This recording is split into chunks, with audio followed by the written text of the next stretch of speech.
Okay, I'm super happy to have Linda Spall here. She's an actress. She's in plays. She does a one-woman show about various things. She'll talk to us later personally about her life. She does comedy. She does portraying people. But today she's not Linda. She is Eleanor Roosevelt. So let's take it away, Eleanor. Thank you. Thank you very much. I appreciate it. My name is Anna Eleanor Roosevelt. And I was actually the most well-known First Lady in the past. Now, why do you think that was? Can any of you tell me why people remember me and not Harrison's wife or I don't know, Hoover's wife? Greater media exposure and that wonderful column you wrote. Ooh, well done. Indeed, I did write a column. I did write a column. Social programs? Pardon me? Social programs? Very good, madam. Yes, I did. Very good. Now, what I'm going to talk to you today, or this evening, is how I found my voice. Now, you will notice that I am talking at a very high pitch. And that's the way I talked until I found my voice. Not just the tone of my voice, but my voice itself. Now, it all started when I was born October 11th in 1884. I was born in Manhattan 20 years after the Civil War. My family was the Roosevelt family.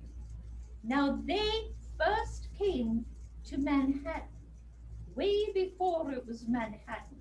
It was called New Amsterdam because that's where the Dutch came and made settlements there. Now, from the very beginning, we got the first Roosevelt ancestor came to America in 1613. That's how long we had been on the continent. Now, you're probably wondering how we became who we are today. Back then, because we were on New York Island, Manhattan, as time went on, of course, they started building and building and building until it's New York City. Well, we sold our land. And from generation to generation to generation, we became wealthier and wealthier and wealthier. So that's how the Roosevelts got their money. Now, my father was Theodore Roosevelt's brother, and his name was Elliot. Now, Theodore was not the president as of yet. That was going to come a little bit later. But we do you hear phones? We now Theodore was the 26th president, and he was the president in 1901. So it was before. Well, it was after I was born. Now my mother, her name was Anna Rebecca Hall. And she was a beautiful, lovely woman who was also very rich and well dressed in society, and she was absolutely beautiful. And she married my father, Elliot Roosevelt. Now, when I was born, I was the first child that Elliot and my mother had. And I was not quite what you would have thought these two socialized parents would have. For some reason, from the very beginning, I had these droopy eyes that looked very sad and a little bit of a turned down mouth. And my mother called me Granny. That's terrible. Well, it is what it is. And my father, meanwhile, was the most joyous, personable, wonderful man compared to what I was living with. I'm not cutting. I'm not saying my mother was bad. It's just she was distant and judgmental. And my father absolutely adored me. Now, and I him, obviously. Now, I was the oldest of two siblings. There was Elliot Jr., named after my father, and then there was Hall, who was named after my mother's maiden name. And then, of course, I had a half brother who my father had fathered with the servants in our home. Now, as I say, I can't compare my feelings towards my mother with my father. Of course, I loved my mother. She was my mother. But my father was the one who was full of vitality and fun and very affectionate. My mother died of diphtheria in 1892 when I was 8 years old. So we were sent to live with her mother, my grandmother, Mary Ludlow Hall. Now, she was very strict. She was not affectionate, which is probably where my mother had gotten it. And but she took good care of us, very good care of us. The following year, Elliot Jr. Now, my mother had died from diphtheria, which was very prevalent at that time. And a year later, after she died, my little brother died, Elliot Jr. So, as I said before, it seemed to me that my father loved me best out of everyone.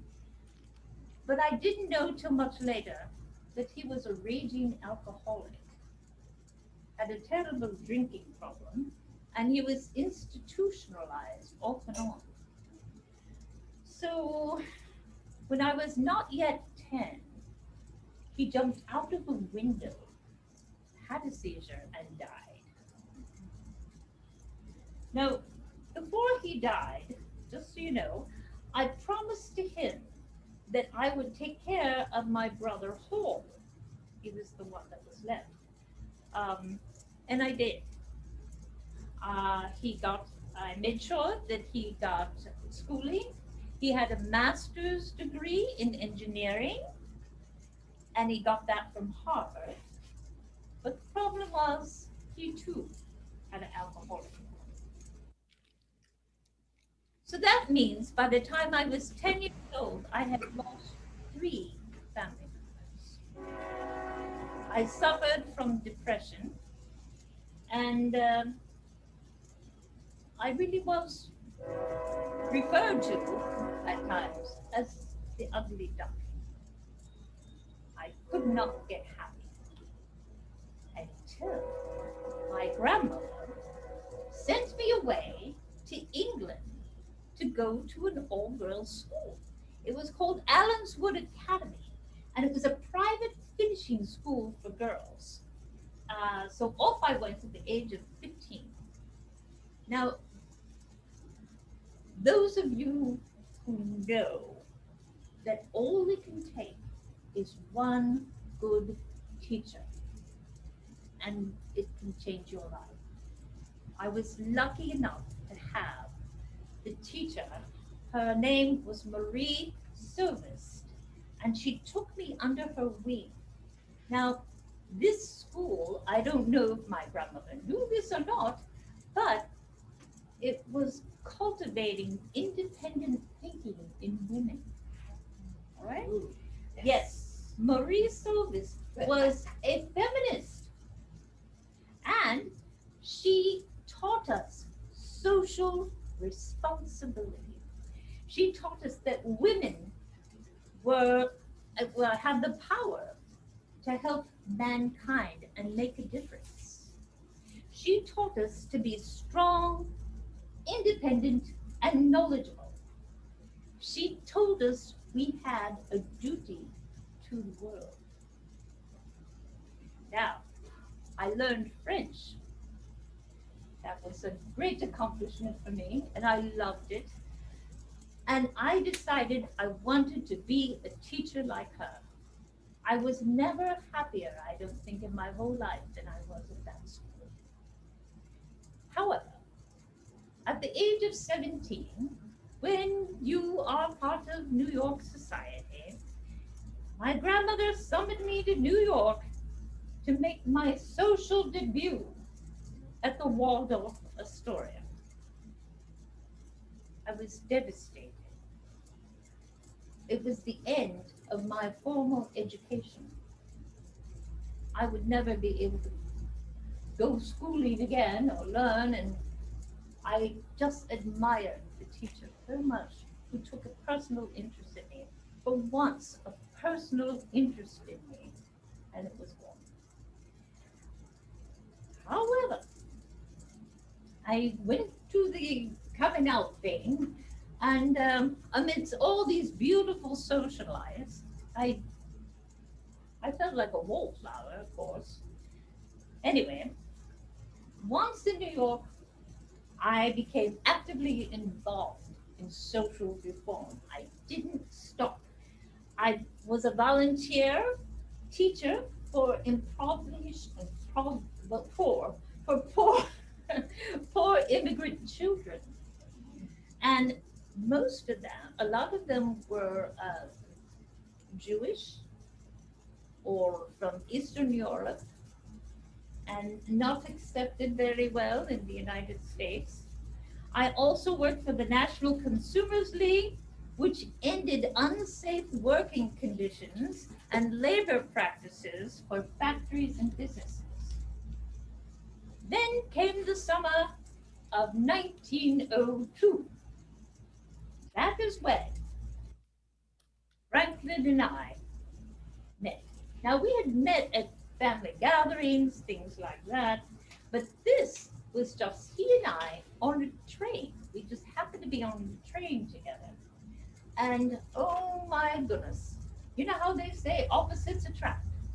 There I was, shy, self conscious, and next to me was this handsome, witty,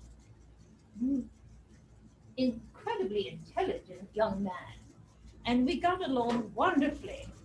And now, let me say, Franklin Delano Roosevelt was my fifth cousin once removed. Now, when I give this talk to children in grade school, and I tell them I ended up marrying my cousin, they all go, oh. But we corresponded frequently, and we had romance, and we became engaged November 22nd, 1903. Franklin told his mother. Now, allow me to say, Sarah Ann Delano opposed the union. She made him a promise that the engagement would not be official for a year.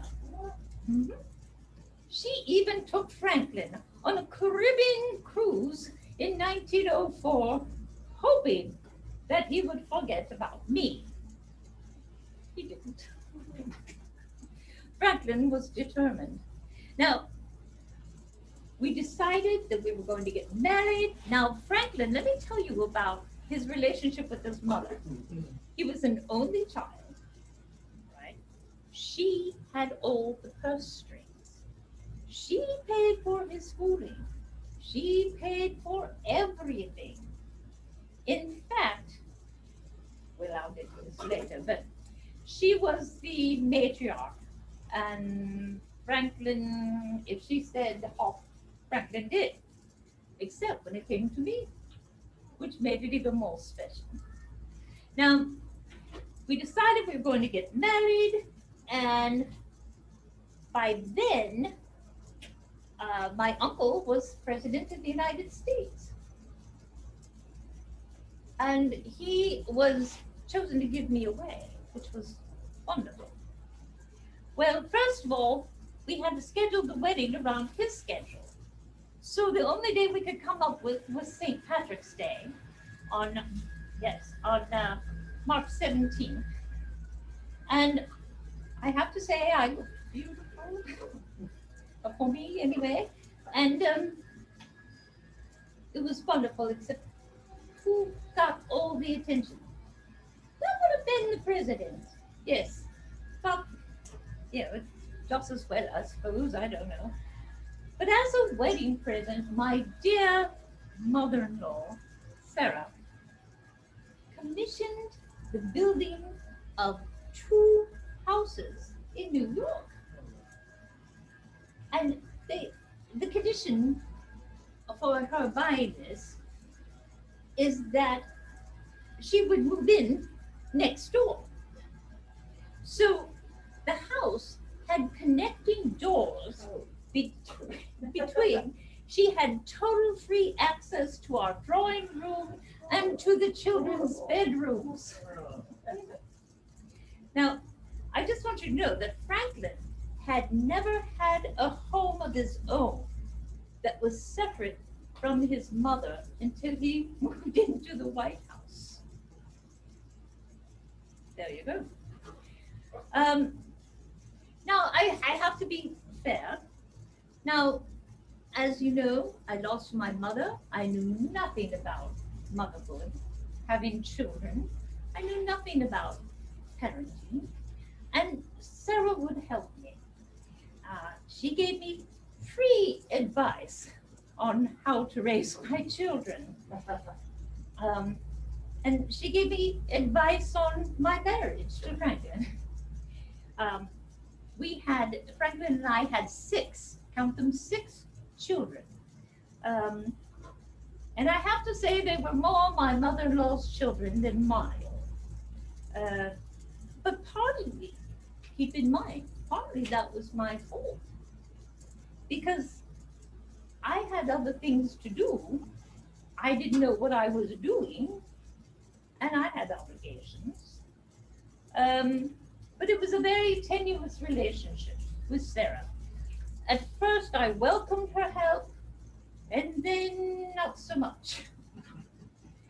Now, September of 1918, Franklin was the assistant secretary to the Navy, and he traveled a great deal. So I was home, and he came home from traveling, and I was unpacking his suitcase, and I found letters, love letters, from my social secretary, Lucy Mercer.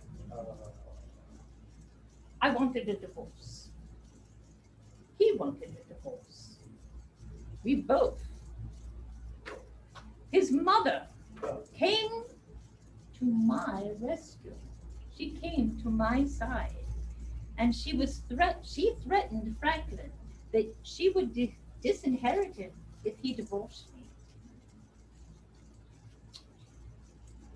Franklin's personal advisor, Lewis Howe, who you'll hear his name later, he also stressed how a divorce would affect Franklin's political career.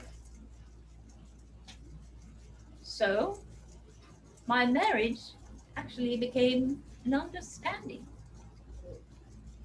a political partnership of sorts. I did make him promise.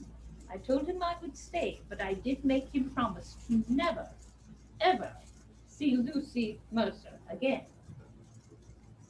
Now, How'd that work out? didn't. I became all the more, what it did happen was, I did become all the more into the social work, into supporting causes, while Sarah more or less did the parenting, which was fine. Not so much fine for my children, as later on that comes out, but it was the best I could do with what I had. By 1920, Franklin was active in the Democratic Party, which is very odd because Theodore Roosevelt, my uncle, was a Republican. But you have to remember too, uh, now you can hardly barely compare Republican with Democrat. But back then they were pretty, they were actually morphing because remember, Abraham Lincoln was Republican. And by the time the 1900s, early 1900s, that things were changing. Things were changing. But uh, Teddy was a Republican, and Franklin was Democrat. So in 1920, Franklin was the vice president nominee for the Democrat, James Cox, who you note we've never heard of because Harding won. Which that alone, if you look back in history, was a big problem with Harding.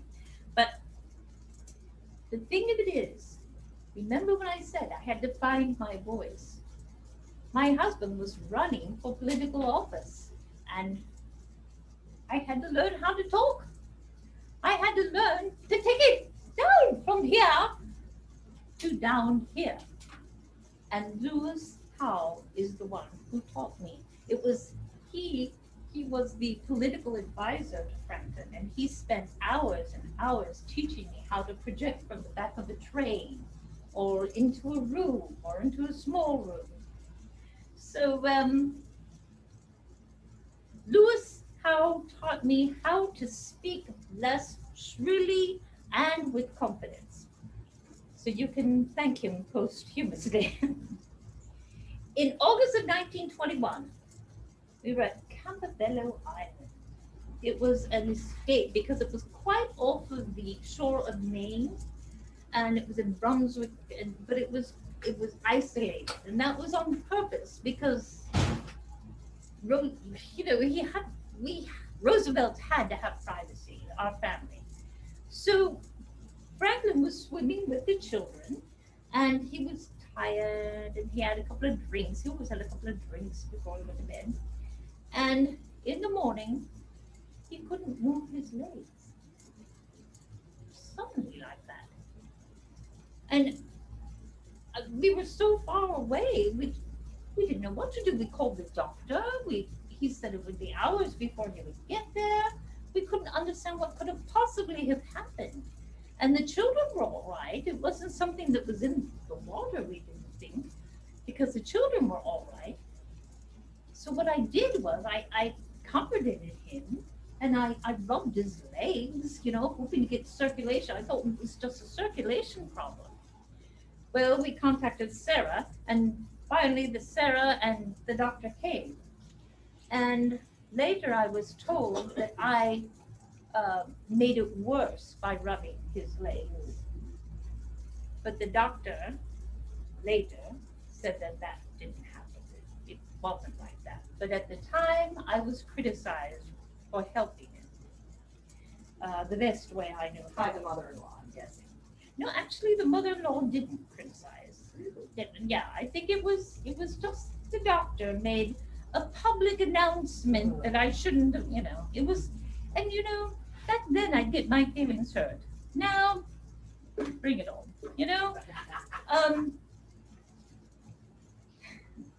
Sarah, here's what Sarah did though. She was trying to convince Franklin to give up the politics and just become a country gentleman because he wouldn't be able to function or walk around. I disagreed. I told him he should stay in politics. It was up to him to make a difference. And the legs had nothing to do with it. He could still make a difference.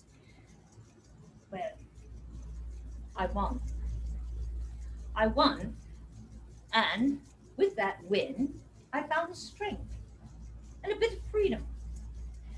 Franklin, in his, I told Franklin that I would help him.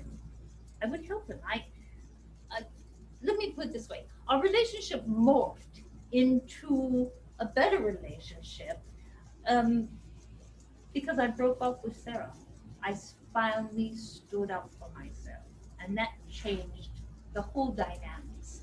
So I told Franklin that I would help him in his new career, well, not in his career, political career, with his new friends, help get new friends. I would assist with the agendas. I would do everything I could in my power to help him succeed. And I did. And because of Lewis Howe, I truly found my voice. I did. I believed in Franklin. Our relationship, our romantic relationship, was put aside.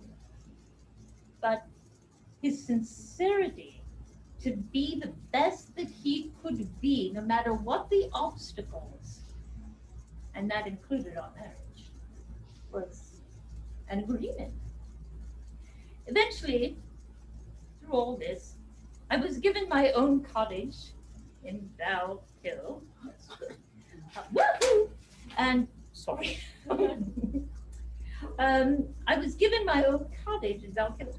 Well, Franklin and the children could go to Hyde Park, or Sarah did. Sarah owned Hyde Park. That was her place. But I could be in Bell Hill and do the things I wanted to do. Now, meanwhile, after the illness, Franklin founded a rehabilitation center in Warm Springs, Georgia, right? And he went down there and he was trying to help people like himself. And also, he had his own agenda trying to get well and over this. Now they're saying it was something, I forgot, very similar to juvenile polio, which is amazing that the children didn't get it. They were swimming in the same place. Now, in 1928, we both campaigned for Franklin to be the governor of New York. Then, in 1932, he won the presidency. And he was president from 1933 to 1945. Now, I was all too familiar with the role of presidents' wives. I was very upset. It was all about domestic surroundings and hosting. Franklin knew me pretty well. And with his support, right away, I began to use my new voice. Now, the time was back then that few married women had careers, right? For 2 days, well, let's put it this way, because of his paralysis, I had to help. I wanted to help. I was a stand-in for Franklin on many occasions. 2 days, though, after his inauguration, 35 women came and we held a press conference for women only. That had never happened before. We saved the jobs of women journalists and we ensured their access to the news. We also, well, here's the things that I did. All right, we'll just start there. We had the Women's Trade Union League, and I helped raise funds in support of union goals so we could have a 48-hour work week. That was big. Minimum wage, we changed the minimum wage and the abolition of child labor. In 1940, I was the first woman to speak at a National Party convention. I wrote my daily news column, My Day, which appeared 6 days a week. From 1936, I wrote this from 1936 until my death in 1962, 6 days a week. It was all about daily activities and also, of course, humanitarian efforts. I wrote a monthly magazine column. I had a weekly radio show. Uh, I invited, I hope you don't mind if I boast, but I invited hundreds of African American guests to the White House. I resigned from the DAS. And the reason why? Marian Anderson, the famous opera singer who was black, was denied the use of the Constitutional Hall in 1939. Denied the use. So we arranged a concert on the steps of the Lincoln Memorial, and thousands upon thousands attended. I helped promote the New Deal, which helped working women receive better wages, and they needed that because remember, the men were all picking cotton or doing whatever they could, taking very backbreaking jobs for very little money, if they were even available. So we helped working women get better wages. We placed women in less machine work and in more white-collar jobs. I lobbied in 1934 to make lynching a federal crime. Now, Franklin was afraid he would lose the Southern votes. So when it didn't happen, so when the African Americans fought against discrimination, the press blamed me. After Pearl Harbor in 1941, I spoke out against the anti-Japanese American prejudice because of the war. I opposed Franklin's order to force Japanese Americans into internment camps. I was widely criticized for that. The LA Times said I should be forced to retire from public life. Now, I fought to allow the immigration of European refugee children, and I lobbied Franklin to allow immigration of groups persecuted by the Nazis, including Jews. But he restricted immigration rather than expanding. It is my deepest regret that I should have fought harder. So I visited the troops. I was Franklin's eyes and ears and legs. October of 1942, I toured England, American troops, and I inspected the British forces. In 1942, I urged women of all social backgrounds to learn trades, all social backgrounds. I quote myself, if I were a debutante age, I would go into a factory, any factory where I could learn a skill and be useful.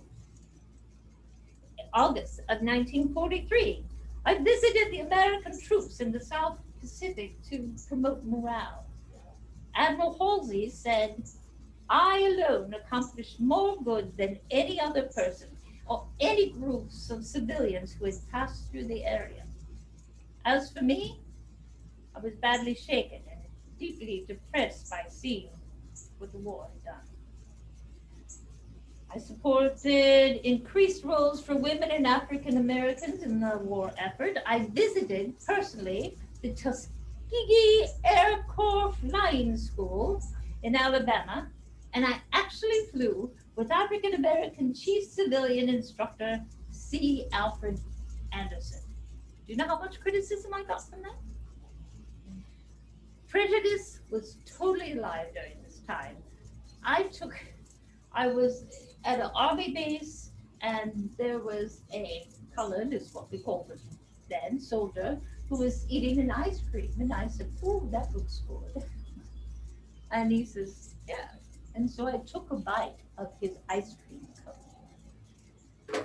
I was hot. you know, and said it looks good. And he offered me a bite, and I took it. It was that simple. And press-wise, it was horrific. That one instant, how could I have possibly done that sort of thing? Now, I do want to mention here about visiting the military bases. I also, because Franklin couldn't do these things, I went in a coal mine. I flew with Amelia Earhart. I did all kinds of things. I drove my own vehicle. Everything was, I was hands on with all this kind of thing. Now, I was constantly criticized. And why do you think, if I was doing my job, because I wore sensible shoes. I wore, when I was on the military basis, I wore military pants, garb and hats. When I was at the coal mine, I had pants on and I had sensible shoes, and I got criticism everywhere because I was the first lady to do anything like that. I guess they were thinking I should be the future Jacqueline Onassis. I don't know, but that's not me. That wasn't me. Now, Franklin died on April 12th, 1945.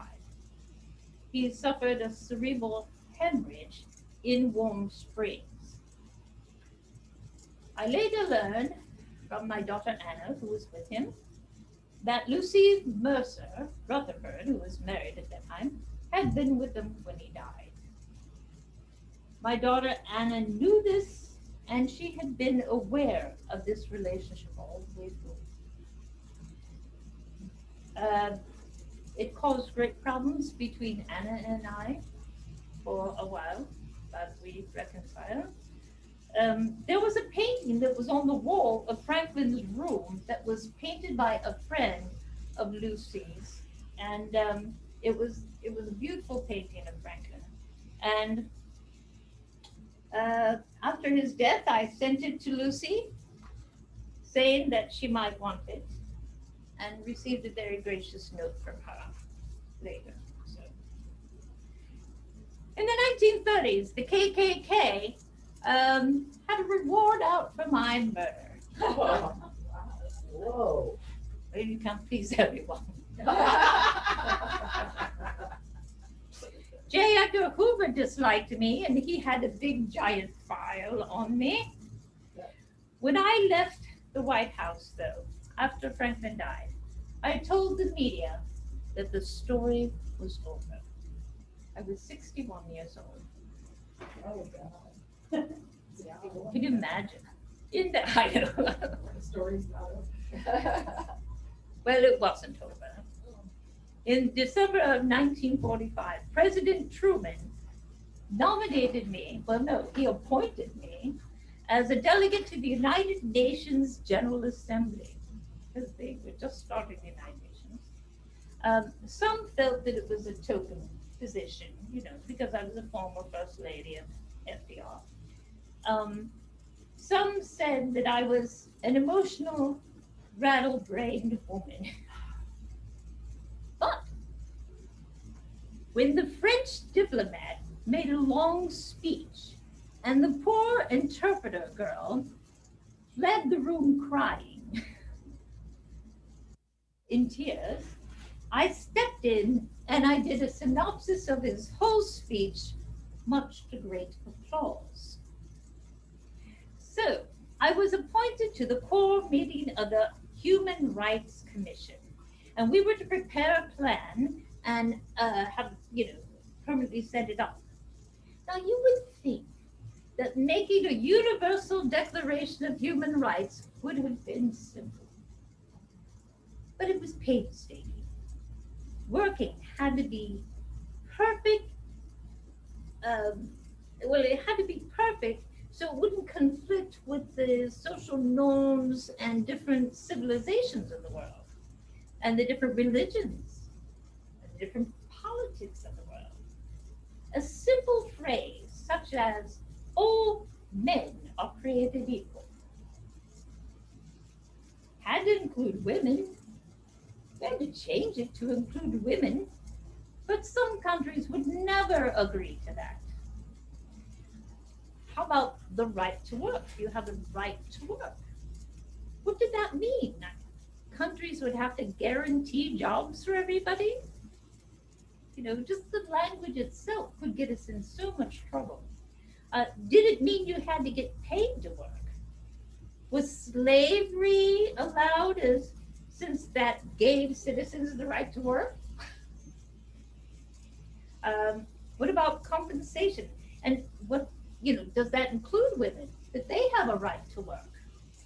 You know how far that would go back in there, even now. And children, do they have the right to work? Working with the Russians proved horrendous. They put state in front of people. So they did everything they could to make the United States look badly. So they wanted the right to examine the oppression of blacks in America. Oops. I told them that could be arranged if we could go to Russia and see the oppression of the people in their country, in the satellites of Eastern Europe. Will they back down? Then came the question of how the UN possibly could enforce the declarations. We had to make sure to use the verbiage of promote instead of enforce. So it was difficult, right? I learned about negotiating. I learned about myself. I was a slave driver, yes. A delegate from Panama begged me that I not forget the rights of the delegates of the commission because we worked so hard. And another thing, no one could ever tell me that women like to talk more than men after sitting through all this. According to the Gallup, but we did it. We did it. We did the Declaration of Human Rights. It's still a problem today on how those rights can be enforced. But they were declared 75 years ago. But look how far we have come. According to the Gallup's most admired men and women poll of Americans, I was the most admired living woman 13 times between 1948 and 1961.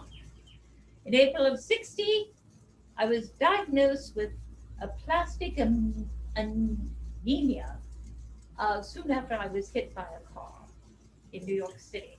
In 1962, I was given steroids, which activated a dormant case of bone marrow tuberculosis.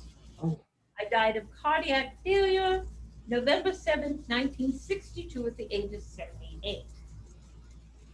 Now, April 20th, moving ahead, 2016, the US Secretary of Treasury announced that I would appear with Marian Anderson and noted suffragists on the redesigned $5 bill to be unveiled in 2020, the 100th anniversary of the 19th Amendment, which granted women the right to vote. Do you remember when that announcement came out? Well, guess what? Hasn't happened. Well, I would like to end with some quotes, if I may. Surely, in the light of history, it is more intelligent to hope rather than to fear, to try rather than not try. For one thing, we know beyond all doubt nothing has ever been achieved by the person who says it can't be done. I could not at any age be content to take my place by the fireside simply to look on. Life was meant to be lived and curiosity must be kept alive. One must never, for whatever reason, turn one's back on life. When you cease to make a contribution, you begin to die. In the long run, we shape our lives and we shape ourselves. The process never ends until we die, and the choices we make are ultimately our own responsibility. One thing every day that scares you. I love that one. I think at a child's birth, if the mother could ask a fairy godmother to endow it with the most useful gift, that gift should be curiosity. And now on a lighter note, I once had a rose named after me, and I was very flattered. But I was not pleased with to read the description in the catalog. It said, "No good in a bed, but fine up against a wall."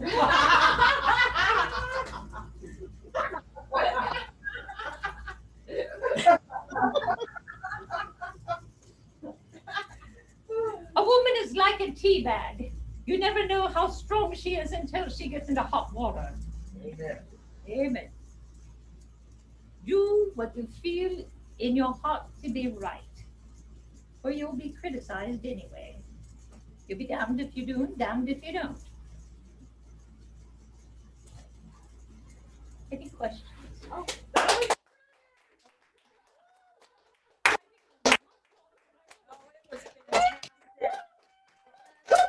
Thank you. Thank you for your support. I would like you to tell our audience, are you back to Linda now? Nope, or not? I can be Linda. I don't know my hair look like. Do you want to ask the question? Does anyone have any questions? You can take yourself off. I'm not going to run up and call, and call on you. If somebody has a question, just yell it out. Do you have anything you want to ask her? But I would love Linda to, I feel so inspired by this lady. I feel so inspired by her because the one thing I loved with this Choose Happy Dream and Wonder Room, we're all trying to support each other and be the best people we can. And inspiration is something that's really important to me. So first of all, I love the way you said she found her voice. Y'all, whatever we're trying to do, we can find our voice. That's the most important thing. But can you tell us what got you into doing this? I thought that was a great story. Into doing Eleanor? Doing just your in your general. life. It had to do with Bob Hope. Right. When I was a child, my father, who had been in, I can not talk like this. I can talk like this. When I was a child, my father had been in the Army, and he was an Army guy all the way through. He worked for the Army Record Center. He was all straight Army. And he would, every Bob Hope special, he'd make the whole family sit and watch.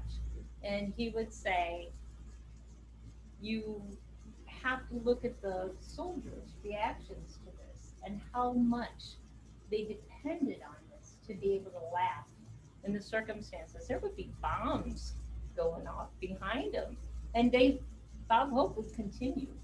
And my dad said to be able to make people laugh in those circumstances, what that did to those soldiers. He never got to see Bob Hope, and it was his idol. And so we went through the Christmas specials, we went through everything with Bob Hope, and I just wanted to be that. I wanted to be that so badly, to make somebody, I don't care if they're in a retirement home or a nursing home, on what their situation may be, just being able to laugh or smile for 3 seconds.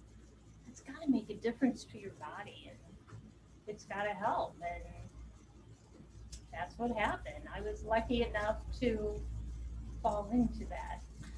Well, I thought it was amazing when you said that when you got divorced, you weren't sure what you were going to do, and that's ultimately what you decided That's on. what And I you just kind of decided. picked yourself up and did that, and you made a Exactly. career out of it. And it's been Yes. amazing. And both of my children do it too.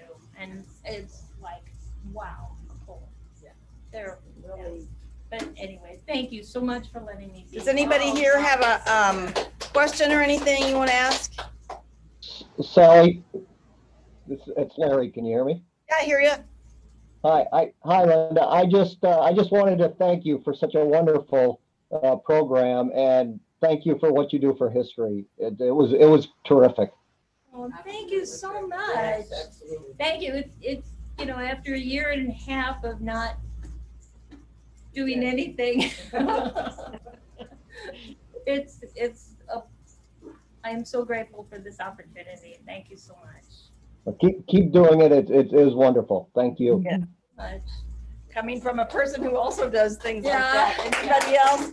All right, I'm gonna turn the recorder off right now and I'll go ahead and turn the, Linda, aren't you booked to go to let's see. Lady